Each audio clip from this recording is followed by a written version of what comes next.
Hello mga kaporma. Ako nga pala si Jason at welcome dito sa aking FB page, Factory Worker sa Korea. Ako ang ma-vlog. For today's video, i-share ko sa inyo ang mga guide, qualification kung paano mag-apply bilang isang factory worker dito sa bansang South Korea. Kaya sa mga interesado po, panoodin niyo po lang buo itong video na to, tapusin at baka sakaling makatulong. So paano nga ba kapag-apply bilang isang factory worker o EPS factory worker dito sa bansang South Korea?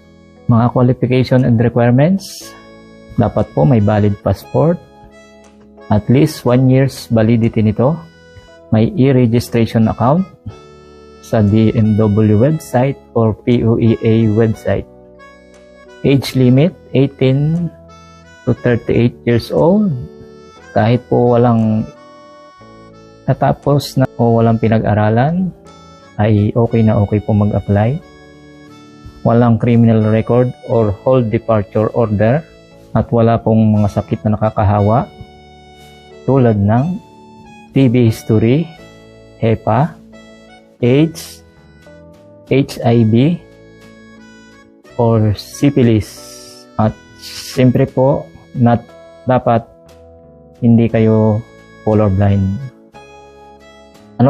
Saan pwede mag-apply? Tanging DMW, Department of Migrant Workers, POEA, lamang ang nagpa-process po ng apply dito at doon lamang po kayo pwedeng mag-apply. Wala pong agency na involved dito at no placement fee po.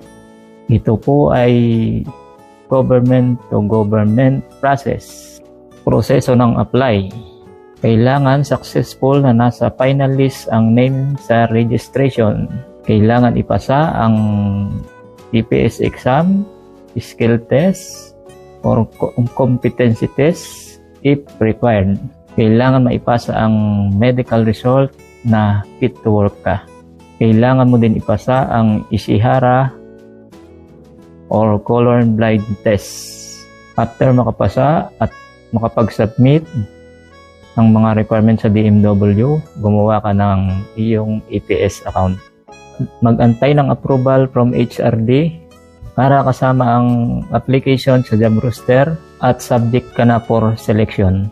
Ang application sa job roster ay valid for 1 year at entitled to renew ng another 1 year. Schedule for exam para sa mga first timer. Regular KLT topic exam ay ginagawa 2 to 3 times a year, case-to-case basis. Nakadepende po ito sa kakulangan ng mga EPS worker na kakailanganin nila. For ex-Korea, ex-core na tinatawag, 1 time in 1 year, case-to-case basis, depende sa kakulangan ng nasa job roster. Ang method po pala ng exam ay CBT or computer-based test. So dati po may paper-based test or PBT, pero sa ngayon po pansamantalang nag-stop. Selection process. Ang selection process po ay ginagawa sa loob ng 1 taon, 4 na beses sa 1 taon. Ito ay quarterly nila ginagawa. Ginagawa nila ito sa buwan ng March, July, October, and December. Hired procedures or kapag ikaw ay na-hired na. Once may EPI ka na, it means may company employer ka na. So wait ka na lang na magka-contract forwarding ka at sign for contract at ipapasa mo na ito sa DMW. Wait for the CCBI. Employer will apply your CCBI and forward it to HRD Korea. Maghintay ng KLC refreshing training mula sa DMW. Once may CCBI na, application of visa through DMW na i-apply sa Korean Embassy. Another phase of medical kapag may TED ka na or tentative entry date.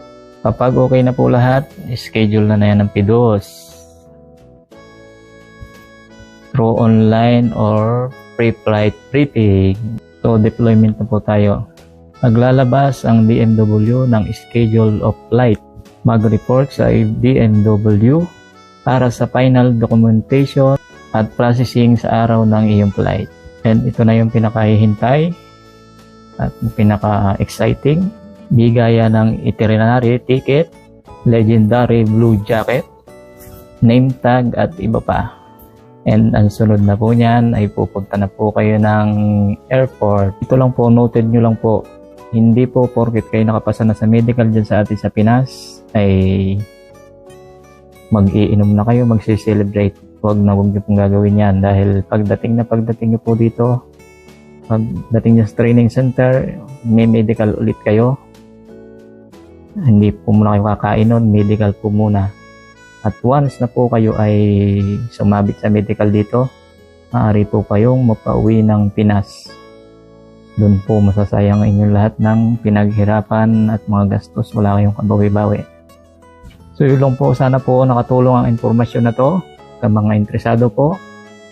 At sa mga nakapanood na po ng video, please paki-follow, like and share ang aking FB page po, Factory Worker sa Korea Kaporma Vlog. At para po malaman din ng iba at matulungan din natin sila sa inyong pag-share. Maraming salamat po. Hanggang sa muli po. Good luck po. Sana po soon magpangita tayo dito sa bansang South Korea. Hindi man ngayon taon or maybe 2024. So yun lang po.